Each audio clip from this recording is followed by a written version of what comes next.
Shalom, my friends. This Torah portion is particularly precious to me because it is in this Torah portion that we meet Avraham Avinu, our forefather Abraham.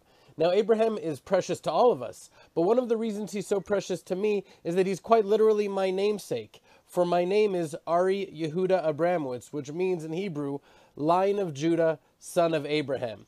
And in more ways than I know, Abraham has been a primary influence in my development, in my thinking, and in my life. And not only in my life, but in the life of the nation of Israel. So before I get into that, I wanted to start by asking a question. What is it exactly that sets Abraham apart? We know he was special. No question about that. After all, there are three faiths comprising most of the world's population who all recognize that Abraham's revelation was the founding bedrock of their faith. But for such a formative figure in the history of mankind, you'd think there would be more background. Stories of his courage and his heroism. But what is he most known for? His kindness, his gentleness, his love, his compassion, his hospitality. So what was it that set him apart? What made him so special? Well, as many of you know, every week the Torah portion is read on the Sabbath, and it's followed immediately by a portion chosen from the prophets, usually due to its thematic connection to the Torah portion.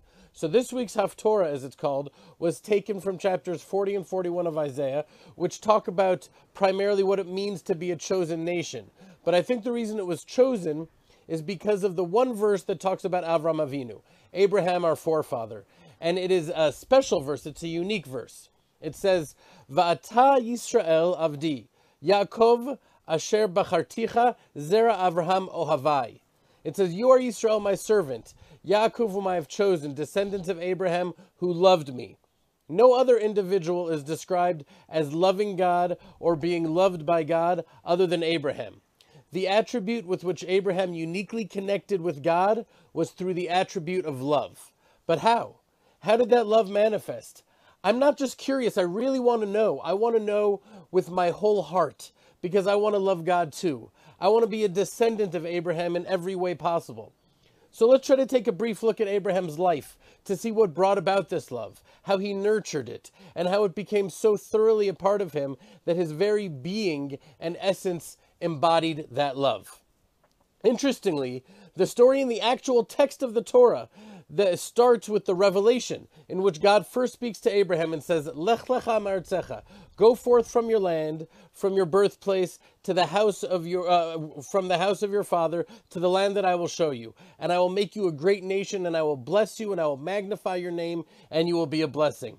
And I will bless those that bless you, and curse those that curse you, and all the nations of the earth shall be blessed because of you, or through you.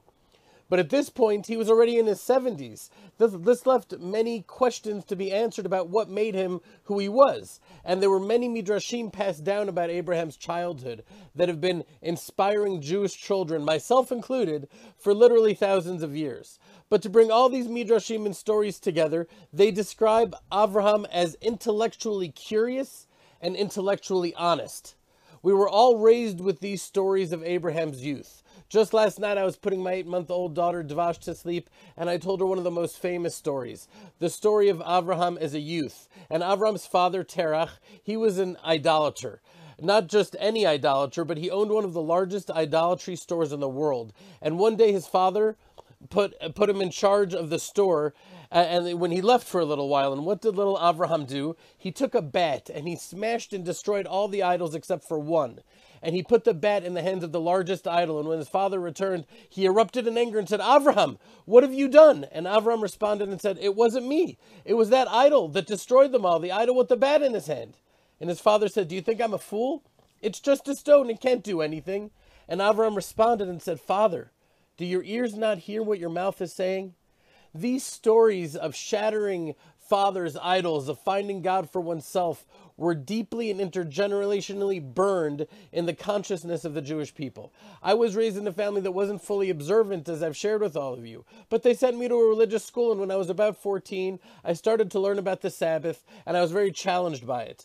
I didn't want to keep the Sabbath, so I decided to really start learning about it, and if I searched hard enough, I'd find out how silly and primitive it was, and I wouldn't have to keep it.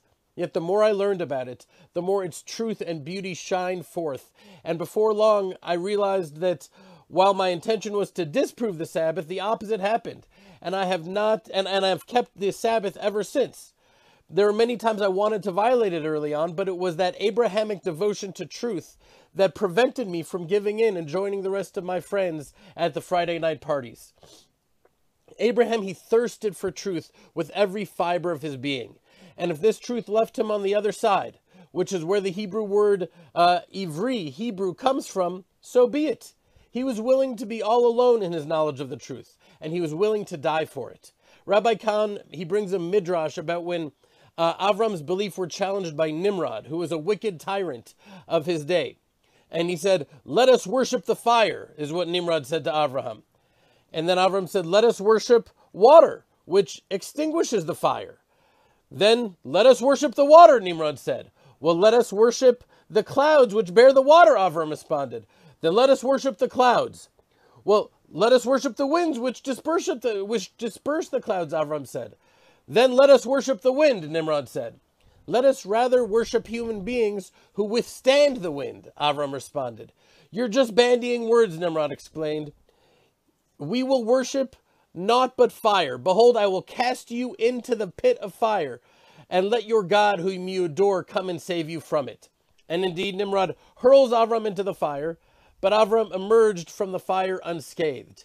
Every Jewish child knows these stories, and these stories, all of which we don't have time to share here, they chronicle for us Avraham's journey that led him to understand that God created the world not because he needed anything, but because he wanted to give. And the greatest thing he could give, the ultimate kindness, was giving of himself. And so Avram realized that God created the world to give love, chesed, loving kindness, and therefore the way to connect to God on the highest level was to be a wellspring of that same loving kindness, to essentially be a clear vessel through which God can channel himself into the world.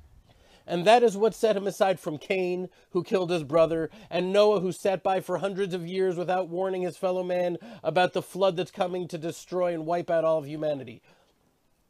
Abraham loved God so much that he had to share him with the world. And how did he do so? By loving his fellow man boundlessly. When his nephew Lot was kidnapped, Avram didn't sit helplessly. He went to save him. When God told Abraham he was going to destroy Sodom, he didn't back away to ensure his own safety. He boldly argued on their behalf. He negotiated with God. It's unimaginable. To save this city of sinners, he famously set up his tent. He set up his tent with openings on every side in order to welcome travelers who were traversing the hot desert. And he showered them with so much love and kindness, far beyond anything they had ever experienced, causing them to feel that someone recognized the divine spark within them that they themselves never even knew existed. One of the 10 tests that Avram was given was the test of circumcision, which our sages tell us was particularly challenging. Not only for the obvious reason, but because the test threatened Avram's perception of his entire life's mission. Abraham perceived his mission as a universal one, to bring all of mankind to know and love the one true God. But the circumcision made him different. It set him aside. It set his family apart. And it forged them into a separate nation. How was he going to be able to bring God to the world when he was no longer one of the rest of the world? And the answer that God would soon show him that by building up his family and by building up his children, they would become a great and mighty nation who would eventually, in the end of days, fulfill the original mission to bring the knowledge of love and love of God to all of mankind. So Rabbi Khan, he brings a beautiful verse to convey this idea. I never read this verse this way before. When Abraham approached Mount Moriah looking for the place where he'd fulfill God's command and sacrifice his son Isaac, he sees the holy mountain from a distance and he recognizes its spiritual power, as does his son Isaac. He then turns to Ishmael and Eliezer, the rest of the nations, and he says, "Vayomer Avraham el na'arav, shvu lachem po," and Abraham said to the young men, "Stay here with the donkey, and I and the lad will go up and worship, and then we will come back to you." And then we will come back to you. Only when the Jewish people turn our hearts to Hashem and serve Him as a nation in our land will we be able to fulfill our mission and responsibility to the rest of the world, to be a light unto the nations. And that is what we see happening today at this moment. That is what the state of Israel was created as a vessel to do, to build up the nation, to be a light. So to bring it all together, what was it that set Avram apart? It was that he recognized that the deepest way of loving Hashem was through loving his fellow man. That is what it is to be truly Abrahamic. Hashem, we come here before you together because we love you, and our love for each other, despite our differences, or even because of them, is an expression of our love for you. Hashem, please allow us to follow in the ways of Abraham, of seeking truth with every fiber of our being. And thank you, Hashem, for starting to ingather the exiles, your people Israel, to bring us back to the land so we can serve you and finally fulfill our mission and bring Mashiach, which we have all been waiting for. Thank you, my friends. I love you all so much. Shalom, Jeremy. My name is Ari, and I live here on the edge of the Judean frontier. And just as the prophets foretold, the mountains of Judah are coming to life. The ingathering of the exiles is taking place right before our eyes. The dead language of Hebrew has been revived, and the final prophecy is manifesting before our eyes as the righteous of the nations are coming together with humble hearts.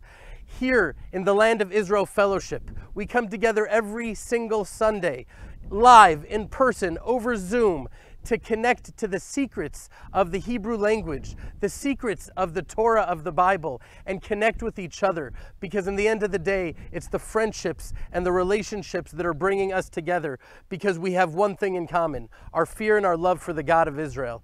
And now I'm inviting you to join us, along with hundreds of Jewish and Christian families from all around the world, to experience the beauty and the holiness and the magnificence of our fellowship. So click below and get the first 5 sessions for free, as well as joining us on our next session so you can taste the beauty and the holiness that is happening on this mountain.